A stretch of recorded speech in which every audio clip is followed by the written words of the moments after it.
샬롬, 우리 주 예수 그리스도의 이름으로 평안을 전합니다. 오늘 우리는 부흥 두 번째 시간을 갖도록 하겠습니다. 여호와여, 내가 주께 대한 소문을 듣고 놀랐나이다. 여호와여, 주는 주의 일을 이 수년 내에 부흥하게 하옵소서. 이 수년 내에 나타내시옵소서. 진노 중에라도 긍휼을 잊지 마옵소서. 부흥은 신약 성경에도 그리고 신약 성경을 넘어 오늘날까지 계속 이어지고 있습니다. 신약 성경에 나타난 부흥을 보면 먼저 세례 요한의 등장을 통한 부흥이 있습니다. 세례 요한은 구약에 예언된 인물입니다. 천사가 그의 출생을 예고하였고 나시린으로 구별된 사람입니다. 세례 요한은 제사장 사가랴의 아들이며 예수 그리스도를 메시아로 증거하였습니다. 성경에서 엘리야와 동일시하였고 헤롯에 대한 부도덕을 책망하면서 헤롯이 목베어 죽임을 당하였습니다. 이스라엘 백성을 향하여 회개를 촉구하며 죄를 자복하며 세례를 받게 하였습니다. 세례 요한의 운동은 이제까지 침체되어 있던 민중의 신앙을 일깨워주고 진작시켜준 일대 부흥운동입니다. 세례 요한은 신약시대의 부흥운동의 예비자로서 길을 닦아놓은 선구자입니다. 세례 요한은 자기 사명을 다하고 순교의 제물이 되어 이 세상을 떠난 사람입니다. 신약 성경에 나타난 부흥 두 번째는 바로 예수 그리스도이십니다. 예수라는 이름은 여호와께서 구원하신다. 그리고 그리스도는 메시아라는 뜻을 갖고 있는데 유대교의 잘못된 신앙을 견책하고 율법대로 생활할 것을 강조하셨습니다. 뿐만 아니라 신약교회가 세워져야 할 원리를 가르치셨고 예수 그리스도는 설교와 대속적 죽음과 부활을 통하여 구약의 국가적 교회를 신약의 교회로 변형시키셨습니다. 오순절날 부흥이 일어났고 그 이후에 부흥운동을 보면 먼저 오순절 성령 강림이 있었습니다. 오순절의 성령 강림은 예수 그리스도의 명령을 따라 기도로 준비한 120명에 임하였습니다. 이들은 예수 그리스도의 가르치심을 직접 받고 그의 고난과 죽음과 부활과 승천을 직접 본 사람들이었습니다. 오순절의 성령 강림으로 인하여 첫 교회가 탄생되었습니다. 바로 예루살렘 교회가 탄생된 것입니다. 초대교회의 부흥운동은 오순절날 성령 충만을 받은 제자들에 의하여 시작되었습니다. 이때 부흥운동은 위대하고 영광스러운 성령 부흥운동이었으며 기독교 역사에서 첫 번째 되는 위대한 부흥운동이었습니다. 엄청난 부흥을 일으킨 운동이었습니다.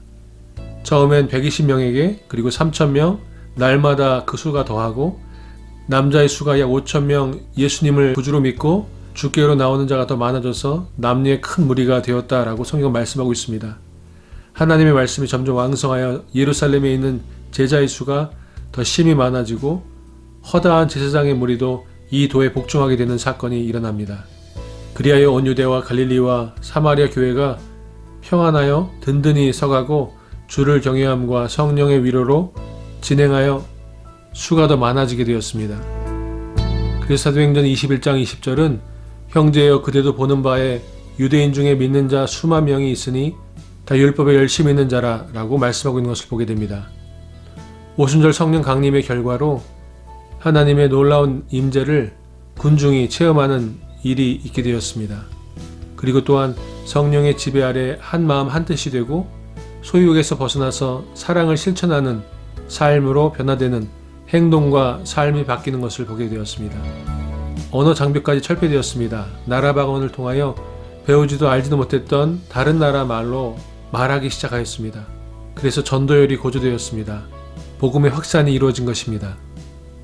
초대 예루살렘 교회의 특징은 예루살렘 교회가 사도들의 모 교회로 급성장하였다는 것입니다. 각계각층의 사람들이 모였으나 유대적 교회를 탈피하지 못했다는 것도 특징입니다. 공동체적인 교회였습니다. 그리고 초대 이방인을 향한 부흥운동이 이어졌습니다. 안디옥 교회가 이방인들의 모교회로 외지 선교의 본부 역할을 하였습니다. 바나바와 바울은 안디옥 교회에서 협동 목회를 하면서 이방인 선교의 위대한 목회 계획을 수립하였습니다. 또한 선교 활동으로 인하여 주후 45년에서 60년 사이에 각처의 교회가 세워지게 되었습니다. 조직적인 제자 훈련과 복음 전파를 통한 교회 설립이 부흥운동의 요소였습니다. 근대 정신과 신을 쓴 해밀턴은 초대 교회는 무력에 의해 전파되지 않았으며 정치적 권력과 위신을 옹호받지 않았으며 외신주의에 의하지도 않고 인간의 저급적인 성질에 호소하지도 아니하고 부도덕이 미덕으로 칭찬받지 않으면서 발전하였다고 하였습니다. 로마 제국의 쇠퇴와 멸망을 쓴 에드워드 기브는 그의 책 1권에서 부흥의 원인을 교인의 열심, 영생의 소망, 기적, 교인들의 덕, 교회 조직의 치밀이라고 하였습니다. 그러나 오순절 성령 강림 이후에 초대교회의 부흥은 오직 하나, 성령의 능력인 것이었습니다. 그러므로 오늘을 살고 있는 저와 여러분은 부흥을 사모하며 하나님의 얼굴을 향하여 하나님께 간구하며 부흥을 달라고 기도해야 될 줄로 믿습니다. 내 이름으로 일컫는 내 백성이 그들의 악한 길에서 떠나 스스로 낮추고 기도하여 내 얼굴을 찾으면 내가 하늘에서 듣고 그들의 죄를 사하고 그들의 땅을 고칠지라. 월터 카이저는 진정한 성경적인 부흥은 역대하 7장 14절에 기초한다고 주장합니다. 내 이름으로 일컫는 내 백성이 그들의 악한 길에서 떠나 스스로 낮추고 기도하여 내 얼굴을 찾으면 내가 하늘에서 듣고 그들의 죄를 사하고 그들의 땅을 고칠지라. 저자는 이 말씀이 부흥에 관한 최고의 성경 구절이라고 반복하여 말합니다. 구약 학자인 저자는 주로 구약 성경을 통하여 부흥의 참된 의미를 찾아서 소개합니다.